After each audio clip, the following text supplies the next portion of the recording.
Hi there, Sherinata here, and I am just going to share something with you that happened last night.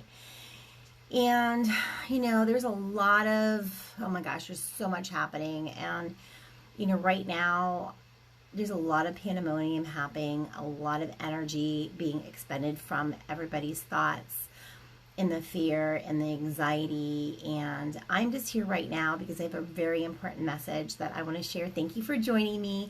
And for some reason, it's I don't see anything coming up on my newsfeed, so I'm going to bring this up on my computer, and so maybe I can see what you guys are, if you guys are commenting or what you're saying or who's even there, because it's not showing it on my newsfeed. So 1 second, please. Let me pull it up. So anyway, I want to thank you so much for joining. Where are you? Who are you? And where are you from? Go ahead and post below. That's very important because I love to see where everybody's from. Go ahead and give me a shout out so I can see that I'm actually talking to people and not just where it says views. And that's really important for me. So I have human contact. I think we all need human contact.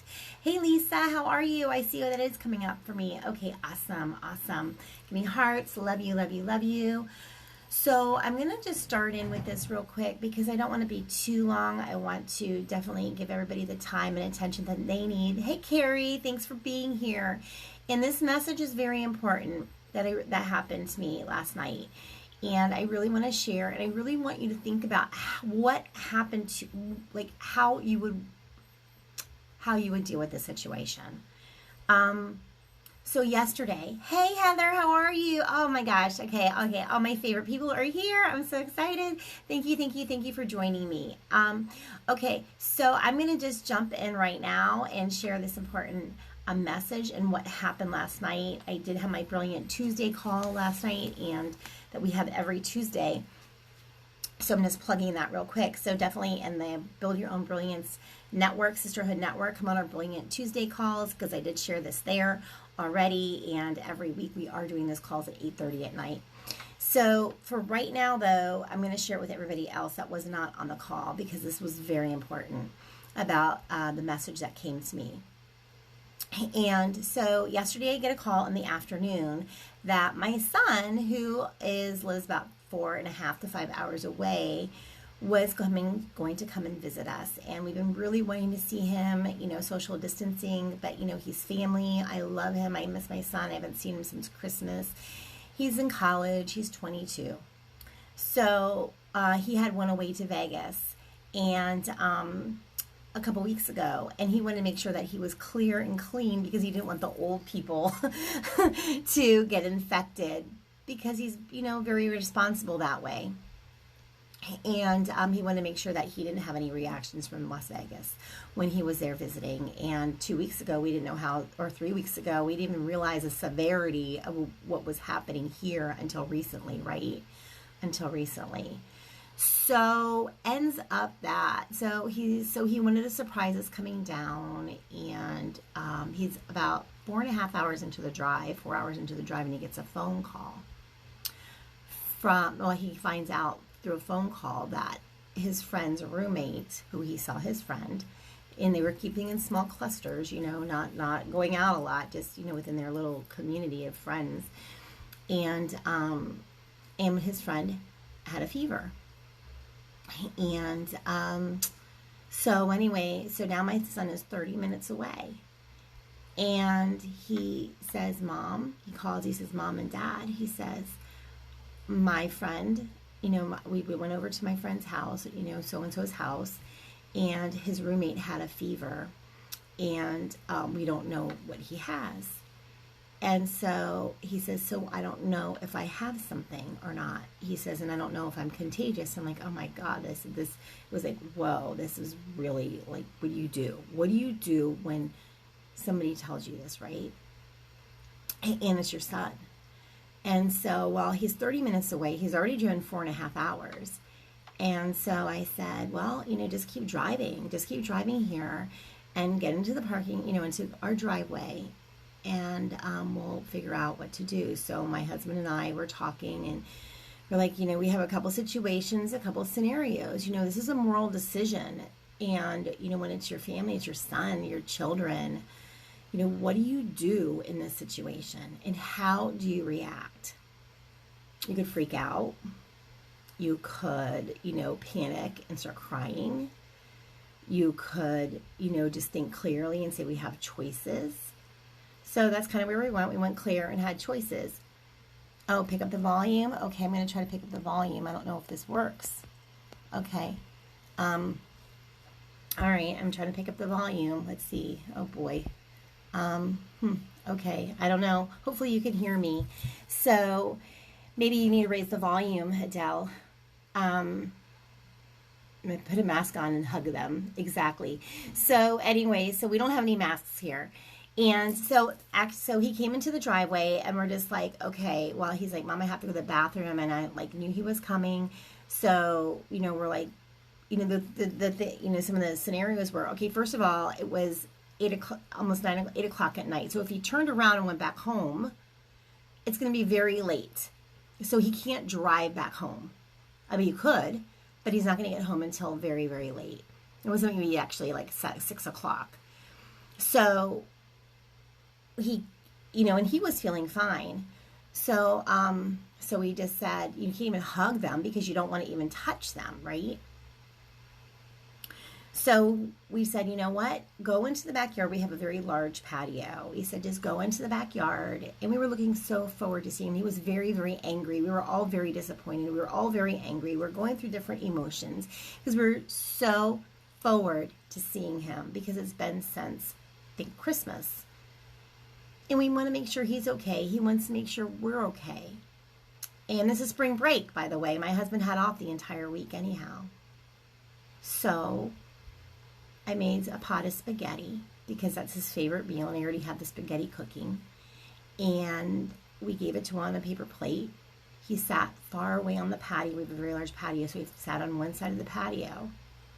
We gave him his food, and we sat on the other side. We ate our food, and we were probably 20 feet apart for social family distancing. And we ate, and he went to the bathroom, which we have an outside bathroom, and we didn't let him in the house. And, it was a really hard decision because, what do you do in that situation? And we could have been very angry, and we were a little upset, needless to say, and disappointed, and, really emotional. I still am a little bit. But then, so we had some apple pie, so we gave him some apple pie and pasta. How can you go wrong with that, right? And so then after that, he just stayed in the one spot. He went into the bathroom. And so we kept it very contained outside in those spots. And I had to do my Brilliant Tuesdays call last night. That was scheduled already. And I had to be on the call for 8:15. So I didn't have a lot of time anyway. And so I only had about an hour to see him and decide what are we going to do. And I want you to think about what you would do in this situation. And you're right, Carrie, you hug them, you give them a mask and hug them, but you can't really hug them because you don't want to touch them. You don't really know what to do. And now, mind you, he has to drive home for 4.5 hours back. So, we thought we could put him in a tent in the backyard. We could send him into a hotel and have him go into the hotel and have my husband take a different car and let him into the hotel and let them know. But we wouldn't have him go to the desk. But then again, we don't even know if he has anything. Because the boy that was in the roommate was never tested. He did not take the responsibility of getting himself tested. So now he has a temperature. He has a fever that was over 100. And he didn't know, and he didn't go get tested. So kind of shame on him for doing that. But kudos to my son for letting everybody else know and calling his friends and his family and letting them know. And he told the roommate as well that that's what they need to do, and his friend. So now we're going to go ahead and find out what happens. So we made the decision. He's like, you know what? He goes, I'm always up late anyway. Let me just get some food, and I'm just going to turn around and go home because I think morally it was not right for us to go to the hotel. And, he didn't really want to sleep outside in the tent in the backyard. So he decided to drive home last night. And therefore he made it home about 12:30, 1 o'clock in the morning. But, you know, here's the other thing. This is the second part of the situation. What would you have done is the first question. What would you have done? And this is your son. I told him, I said, thank goodness you're not turning into a zombie, because you would come. I said, that would be the worst thing, because then you'd be eating us alive. I said, so luckily, you know, this is just this moment, and this moment is going to pass, and this moment is going to bring us together stronger. Haley, so the second part of the thing is that what I wanted to share with you was the message that I received. The message is the most important. So, of course, like a mom, what did I do? I brought out the food. I brought out some drink. I brought him some apple pie. It's his favorite things. And then the second thing is that I brought him out some very strong vitamins that I have. NAC, which is an amino that's very important for your liver and your lungs. And go ahead and get the NAC that's out there. It helps to build up a strong liver and lung system. It's like an amino, I believe, that works with the body. And it gets compromised when you have a lot of scarring and bronchial issues or liver challenges, you know, if you're drinking a lot. He's a college student, so go figure. And the second thing is I gave him this very powerful lung called Clear Lungs, which is full of these different mushrooms and things like that, which, Carrie, I need to talk to you about the mushroom thing. And that is very good for the lungs. And so I gave that to him. I said, take these. And I gave him some of my tea, my detox tea that I make all the time. I said, honey, take these home. I said, you drink these. I said, this is going to help you in the next 2 weeks, no matter what you have. You know, it's going to keep you very, very healthy. Even if you have nothing at all, it's going to keep you healthy. And so then, thank you, Heather. It was a very tough decision. It was, you know, we were not happy. It was really challenging. But on the third part of that, the third thing I gave him, I had the thought, and I said, you know what?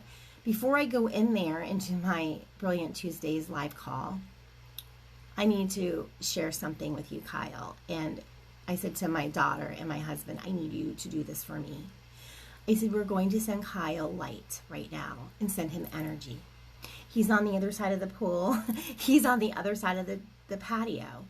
I said, but we're going to help you right now, because what we're going to give you right now through energy and through healing is more powerful than anybody can give you right now. I said, because the most important thing at this moment is to release the anger and resentment and discernment and release, you know, what you're feeling right now because you are inconvenienced and you're angry with the drive and the disappointment. So if you can release the resentment right now, I think that is the most important thing, and to allow others that are hurt right now and not feeling well right now to heal. So Carrie, Mark, close your eyes, and Kyle, I'm asking you to receive this energy to you right now, and to anybody else out there. I want you to really think about this message that came through as I was giving this healing. And the healing is this, is that to surround, if everybody can surround each other, their families, and everybody else in this world with beautiful white light that comes from the heavens, comes from the energy, comes from whoever it is that you believe in as God, Creator, Buddha, Ascended Masters, and surrounding each person with this amazing white light of healing, and allowing every particle to feel and surround the heart, the cells, the lungs. That moment of white light and energy that you're giving and love that you're sending to this person, into each other, and to the entire world is more powerful than any virus. And it will release this virus, because the message that came out of this was that the virus is viral because of our resentments and anger. It's like a cancer. And it feeds off of resentment. It feeds off of anger. It feeds off of, you know, how we're treating each other, and all this that we're holding on to right now. Everything that we're feeling and the clutter that's in our minds and the anxiety is building up for it to breed inside of you. And if you're angry at anybody at this moment and at the world and you're panicking, that is going to be the worst situation for this virus to live. It's the most beautiful situation for the virus to be living in. The virus cannot breathe when you are feeling clear. Your lungs are clear. Your body is clear of anger. Your body is clear of anxiety. Your body is clear of emotional disturbances that are negative and holding you down and weighing you down. And with this message, we were giving this energy, and I told Kyle, I said, I want you to envision your friends and your family and everybody else in this entire world and in your community and in the homes, and to just be filled and to release anything that does not serve them, and for them to heal with this energy, and to allow yourself to move freely in healing and love, because everything that you can release, the virus cannot live in that place. And if we all practice this right now, all at the same time, envisioning this beautiful love and energy, and I know it sounds like a tree hugger at the moment, but I'm telling you, with the stress that we're creating from this virus is giving it a place to live. The stress that you're giving in yourself right now is bringing your resistance down. And the peace and the love is what is going to allow this thing to leave and move on. And it was so clear last night, and we felt such peace inside of us that it was the best medicine that I could give to my family and to my son. And I had to share that with you today. So with that being said, please, pick a time. They say 11:11, 1 o'clock, 3 o'clock. There's prayers of all types going on all over the place. But it's so simple. It's so simple. Is to just allow yourself to close your eyes and allow your heart to open. And to allow you to see your cells filled with oxygen and beautiful white light. This is healing light, allowing yourself to feel the connection of God and Creator and the angels coming down, and feeling that connection of white light, like this beautiful, amazing bubble around you, filling up your heart and soul, and everybody in your space, and everybody that you're connected with. In healing that entire moment and that world, and not being upset with people. You know what? People, there's so many situations out there. Everybody's situational. Seeing the hospitals and the nurses and the doctors and the grocery stores filled with white light of healing energy, and knowing that we can help them if we just put that energy of all this anger and angst away and focused all this white light and energy and healing and love, powerfully igniting this entire world on this planet right now. We can help to heal each other. So this is my message to you. And this is where I pray. And it was so clear. My clarity was so clear last night that this is what we all need to do. So thank you. Thank you so much for hanging with me. And thank you so much for hearing this message. And I really would love for you to share this message, to share it with as many people as you can. Because I know that if my husband and my daughter and my son can do this, and I can do this, so can you. And we all can live in a world that is healed. And it's not just with a virus, it's with a cancer. It's because cancers are created by the disease that's inside of us, what we're carrying within us. Our body reacts to what our mind is thinking. Our thoughts become things. So what are we thinking? What are our thoughts becoming into our body and into this world at this moment? And disease, is eating off of the fear and the darkness. So in light, there is no darkness. And through God and Creator, there is no darkness. So let's squeeze out the darkness and bring in the light, so we can be who it is that God created us to be on this planet, and to work together as light beings and light beings on this planet, because that's what we are. We are pure energy. And we're energy source. What kind of energy are you giving off right now? And to share that. Share that with your children and let them know that there is true hope, that we're not alone, that we can take action and be a part of a significant change on this planet starting right now. And that, to me, is the biggest message of all. So, anyway, with that, I just want to say thank you so much. Look, at my cheeks got all red because I really mean this so much. I mean, it was so powerful. And I believe that, it's important for us to take, small baby steps and big ones. And to, fear is the false evidence appearing real. And it's a reality that we are creating. And what reality is it that you want to create right now? That's the most important thing. What reality do you want to create right now? And to know that we can stand up and be who it is that we're meant to be right at this moment, and being strong and vigilant, stronger than any virus can ever be, and squeezing it out into the light, and it dissipates like that. So with that being said, please, please, please watch this video from the beginning. Please share it. I'm going to post it on my YouTube page and on my Instagram page, as long as it's not over, I think, 15 or 20 minutes or something. I'm not really sure how that works yet. And get that message out there because it's very important. So thanks for hanging. Thanks for being here. Love you all. Small baby steps are big ones. All that matters is that the first step counts. So please make it a great one. Have an amazing day. Stay healthy. Be well.